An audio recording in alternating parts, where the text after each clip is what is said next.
5 reasons to be optimistic about the Rams, why they're Super Bowl contenders now more than ever, and why the Rams need to extend this current player before he hits free agency. That's coming up next on Locked On Rams.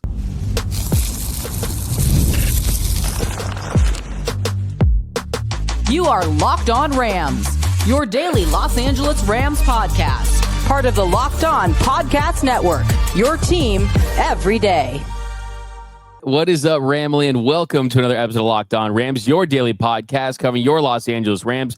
Free and available wherever you get your podcast. Locked On Rams, part of Locked On Podcast Network, your team every day. We're also available over on YouTube. If you haven't yet, join the fastest growing Rams YouTube channel. Hit the subscribe button, hit the notification bell. Every day, viewers, if you want to support every show, hit the like button, drop a comment down below.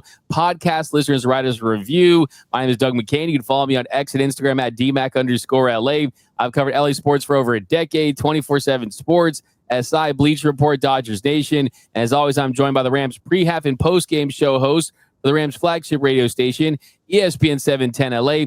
He's in his 11th season covering your Los Angeles Rams. He's also the host of the DeMarco and Travis show on ESPN LA in the afternoons. The People's Champ, Mr. Travis Rogers. You can follow him on X at Travis Rogers. And on today's episode, okay, we're going to turn the corner. Going to be a little more positive. We got 5 reasons for optimism following the Rams' crushing loss to the Eagles. We're going to talk about some more winners and losers and some more talk on the red zone offense. How can the Rams fix that red zone offense? But first, today's episode of Locked On Rams is brought to you by FanDuel. Love me some FanDuel. Right now, new customers can bet just $5, and if your bet wins, you'll get $300 in bonus bets to use across the app. All right, Travis. So we've had a couple of days to process this. We've had a new team that has had another crushing loss that maybe makes us appreciate where the Rams are at. And the good thing is Tanner Scott doesn't play for the Eagles. I mean, the Rams, right? Look, if you can tell, a lot of times when we do the pod, if you're a YouTube listener of ours or a YouTube viewer of ours, you know that I usually wear a hat when we do these things. Today, I'm going a little hatless. And if I look a little balder, it's Tanner Scott's fault. I'm just saying that it's just... That is as difficult as the Philadelphia loss was. At least you know that there are some fixes for the Rams that are coming. At least you know that they can make it better. The other thing, I'm not quite so sure. It's kind of wild. I think the Dodgers have given me a new appreciation for the Rams, but that's where we're at in the big 2025. But let's look at these reasons for optimism, right? Woke up feeling pretty good today. And the first thing, the number one thing when you rewatch the game is the Rams have figured out a way to neutralize the Eagles' running game. Will that always be the case? We don't know, but at least for one game, they were very successful. They did not let Saquon Barkley, who averaged 230 yards against them in 2 games last year. He did not run wild, and they looked really good. I mean, a 9-yard run, a 12-yard run the third quarter, but he was held to 46 yards on 18 carries at the 2.6 yards per attempt average. The long was 12. Poona Ford, he proved his worth in this one. I was really excited and encouraged by the run defense by this Rams team.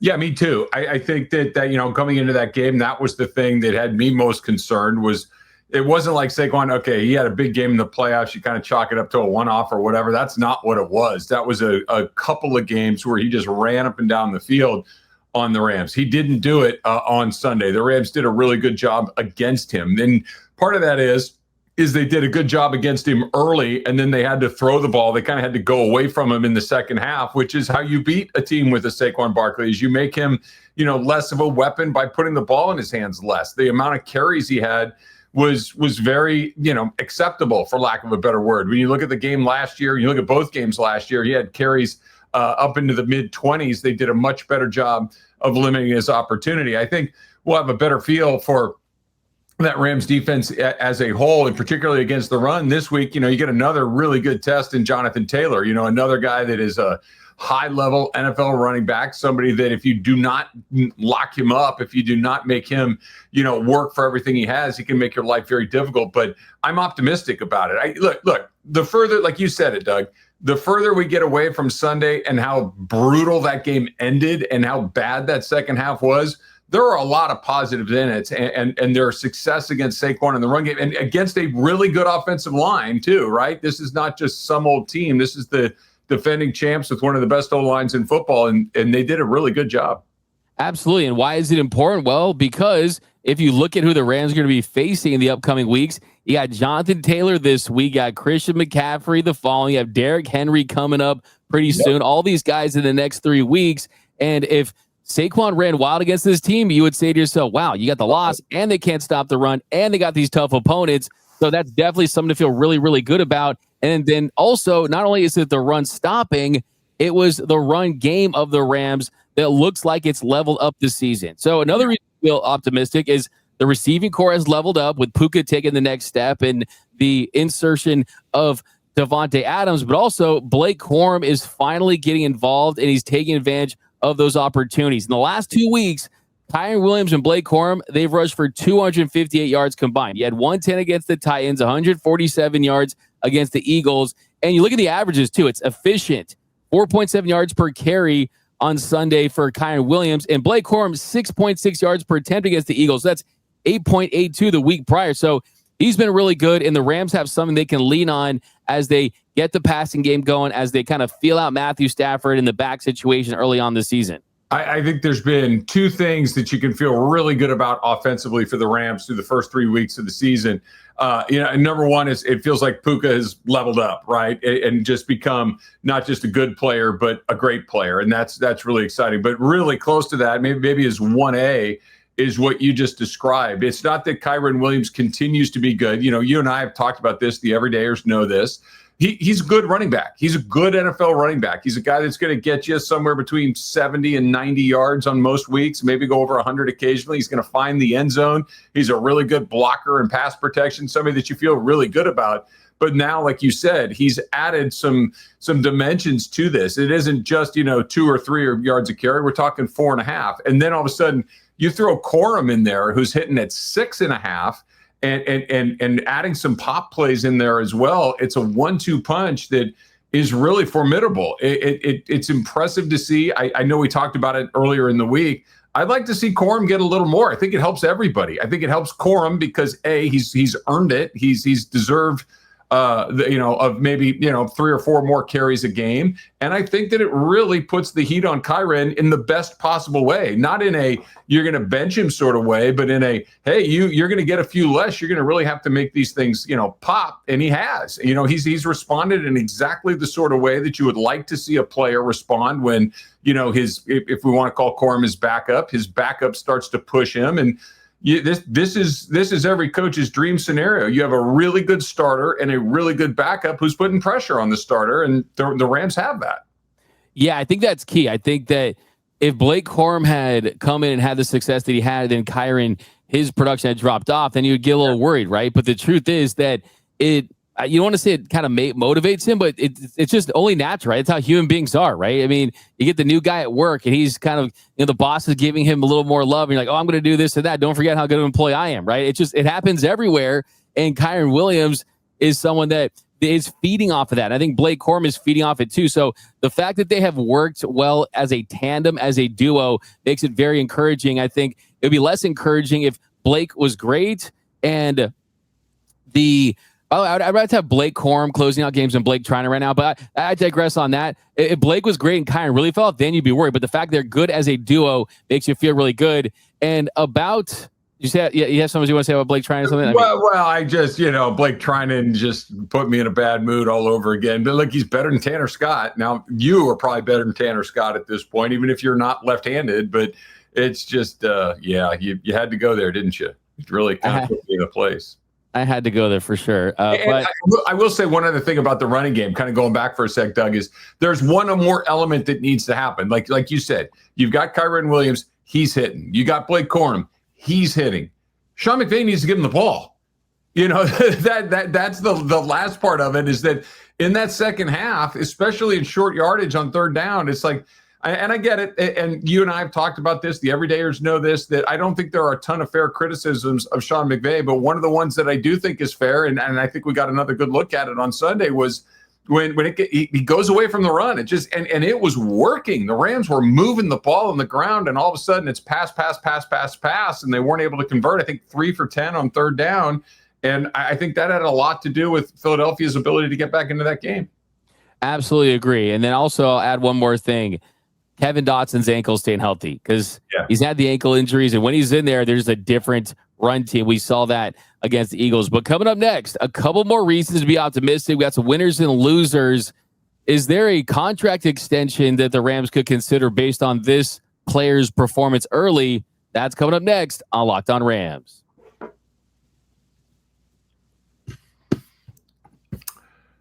Mazda crafts cars for those who do more than simply move. Mazda delivers confidence with every ride with more IIHS top safety picks awards than anyone else, that of August of this year. From footwork to breath work, athletes, they sweat all of the details. Mazda, they bring the same intention to how they craft every model. You can feel that Japanese craftsmanship in every detail, from the metallic accents to available Napa leather upholstery. You can make everyday drives feel like anything but, from smooth handling to intuitive controls. And with all-wheel drive standard in every crossover SUV, you can drive with confidence through almost any season. Like our players, we sweat every detail, because when you make every move count, impossible becomes irrelevant. Mazda, move and be moved.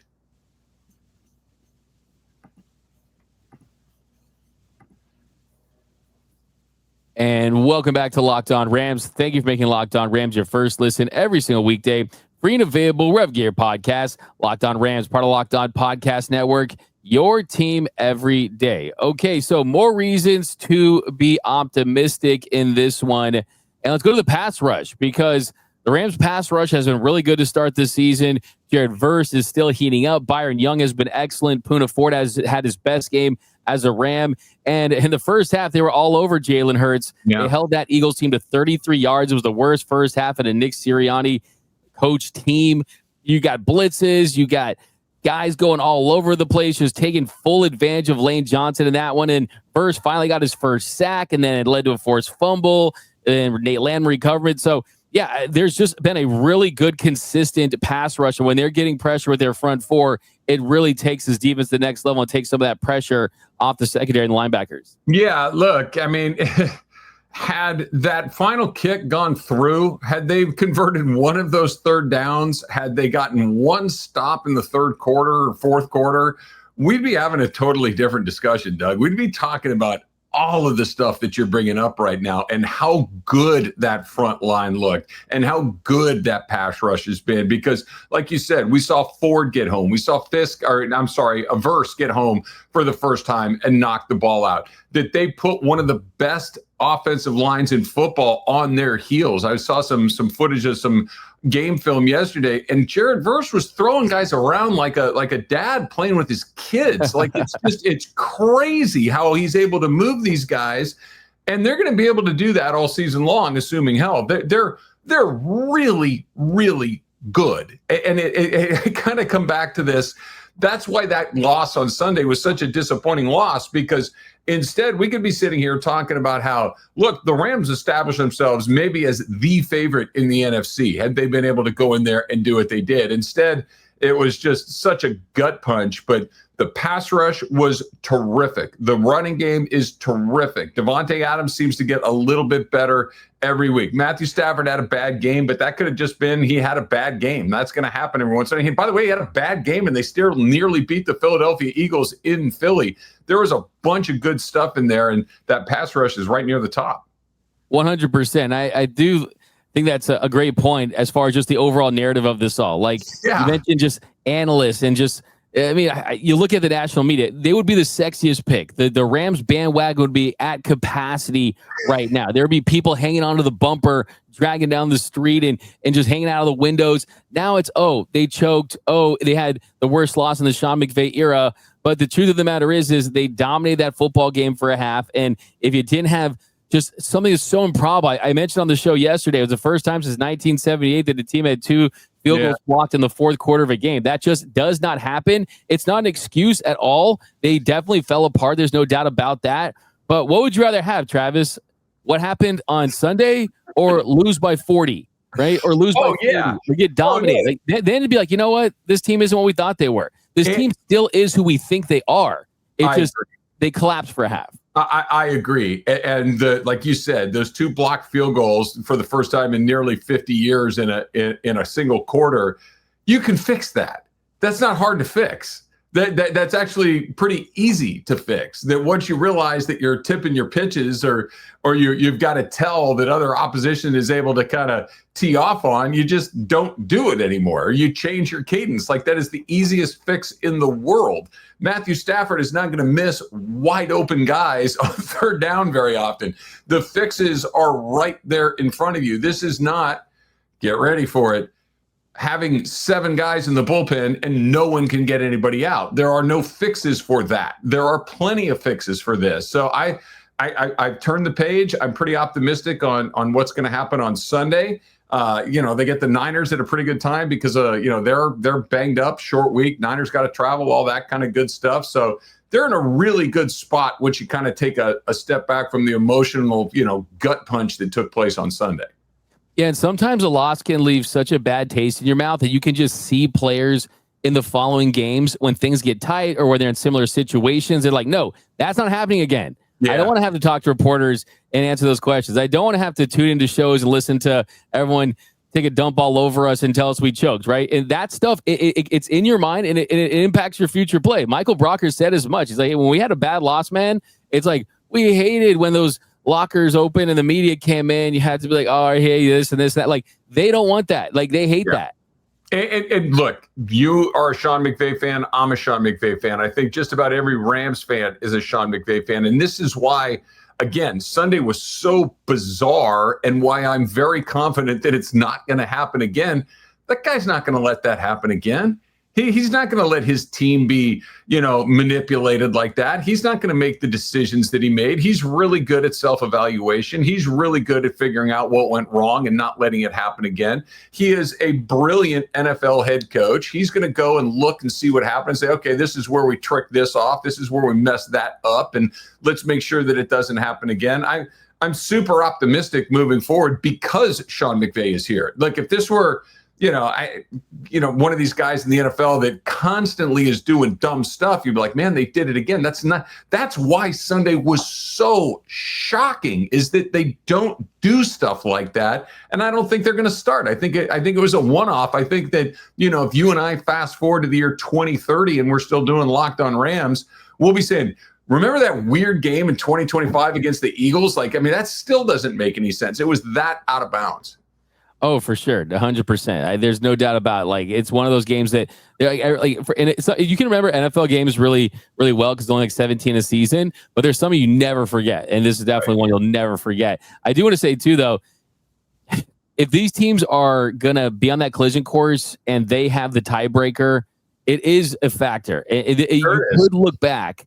And this could be a loss. You look back and you just think about it for a long time, even more just because of what it means for playoff seeding. And you would not want to go to Philly again in the snow. You want to have guys at SoFi Stadium where you're comfortable. So that's definitely a factor as well.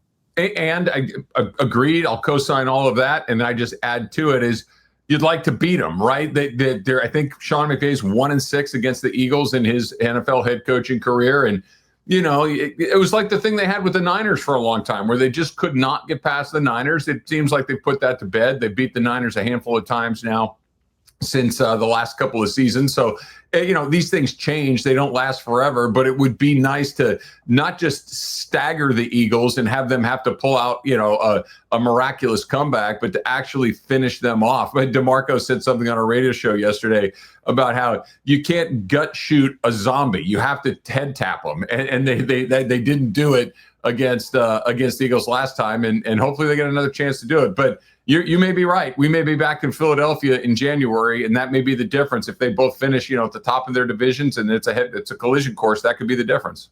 Yeah, there's a lot of football to be played, but I do say I want to see this team again because I think part of the reason why they won in 2021 was after they beat the 49ers, you just knew they were going to win the Super Bowl. And after they beat the Eagles, yes, you got some tough teams in the AFC. I don't think they're as tough as a lot of people thought they were at the beginning of the season. But just like it was bang, bang, escalator gang after the Niners loss, you saw those 49ers fans. I want to see Eagles bye in those escalators at SoFi Stadium. So I think that'd be a big boost for this team. But coming up next, the Rams have a player that has really performed well this season that they really should consider extending. They really should have already extended.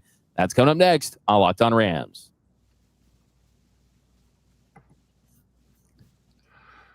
The NFL season is well underway. Week 4 is here, and FanDuel is making sure that you're ready for every single kickoff with a can't-miss offer. Because right now, new customers to FanDuel, you can bet just $5, and if your bet wins, you'll get $300 in bonus bets to use across the app however you would like to do it, right? It's because FanDuel fits however you like to play. Fits however you like to bet. If you like player props, FanDuel's the place to be. If you like building a same-game parlay, those, by the way, are super, super fun. FanDuel's got that for you as well. And you like live betting? You want to jump in even as the action is continuing to unfold? FanDuel's got you covered on that as well. It makes every single game more exciting, whether you are locked in on your team or whether you're just keeping an eye on your fantasy team or you're just kind of dabbling here and there. It's quick, it's easy, and it is the best way to add a little bit of energy to Sunday. So, are you ready? Download the FanDuel app right now by visiting FanDuel.com to get started. That's FanDuel.com to place your very first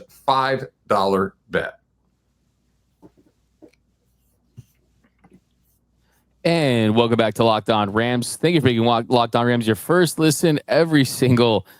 I said walked on Rams. That'd be Tanner Scott yesterday in the ninth inning. But he screwed us up, man. We can't get anything right. The Tanner Scott hangover is real, man. I don't want to be dramatic. He's literally ruining my actual life. Welcome back. Big shout out to every listeners. I want to send a shout out to you guys. I've been reading those comments. We got like 400 comments, Travis, after the last game, and we definitely have been that therapy session. You guys, you keep us going as well. We want to say we appreciate all the new viewers, all the new listeners. There's a lot of you lately, and a reminder to join that Everyday Listeners Club, because Everyday Listeners, you pick up on things and you get the most informed version of this show. So definitely want to be the most informed Rams fan. So join that Everyday Listeners Club, and you won't miss a thing about your favorite football team. All right, Travis, I couldn't sleep last night because I was so excited to talk about this topic, and that is something to really end the show on a positive note, and that is the performance of Quentin Lake.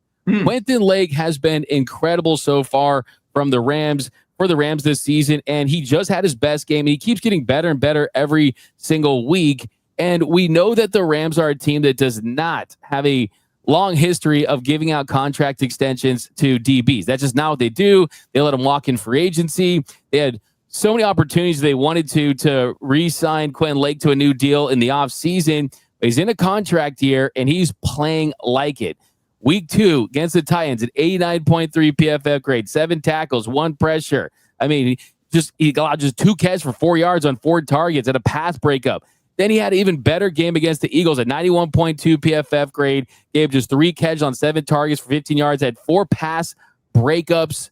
I mean, he was just incredible, and he's someone that I think on top of just being really good, he brings that leadership quality, that presence. He just kind of feels like a Ram. I mean, homegrown talent to UCLA. It may be kind of cool to he keep Quentin Lake in the Horns, and I get that contract done and give him a lot of money. I'm glad you said it because I didn't want to have to be the first one to point it out. This has nothing to do with Quentin Lake being a Bruin, does it?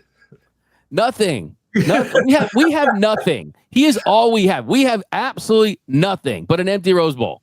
Yeah. Well, yeah, you have a coaching vacancy too. That's exciting.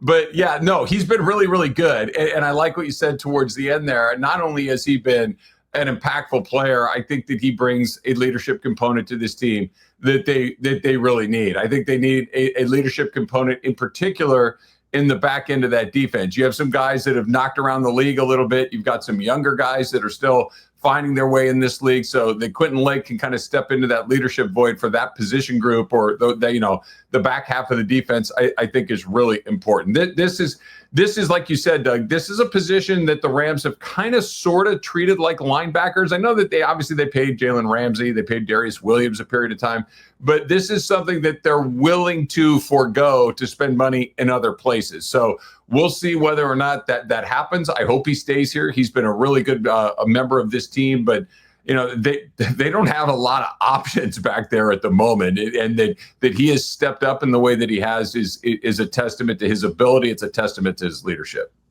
Absolutely, and he has been the best defensive back for the Rams for the first 3 weeks. Their best player in the secondary. He had 4 pass breakups. That was the third most in a single game. He tied Tremaine Johnson and Fakir Brown. Anytime I have a chance to mention like a random player that you would never expect, I don't know, I'm all for that. Yeah, absolutely. But on a random side note, did you see that Darion Kendrick is basically like the best player for the Seahawks? I did. Yeah, I saw it. Yes, I'm well aware. It's like if Tanner Scott went to the Arizona Diamondbacks and turned into I don't know, Trevor Hoffman. It's disappointing. It is definitely disappointing, but I do think you look at where the Rams are at, you look at Matthew Stafford, you look at this team, you got the Colts. I like this as a game after the Eagles. It's not the toughest competition, but it is competition. A Colts team that has been the surprise team of the league heading into this year. Daniel Jones looks Indiana Jones, baby. Yeah, I like that. I haven't heard that one yet. Yeah.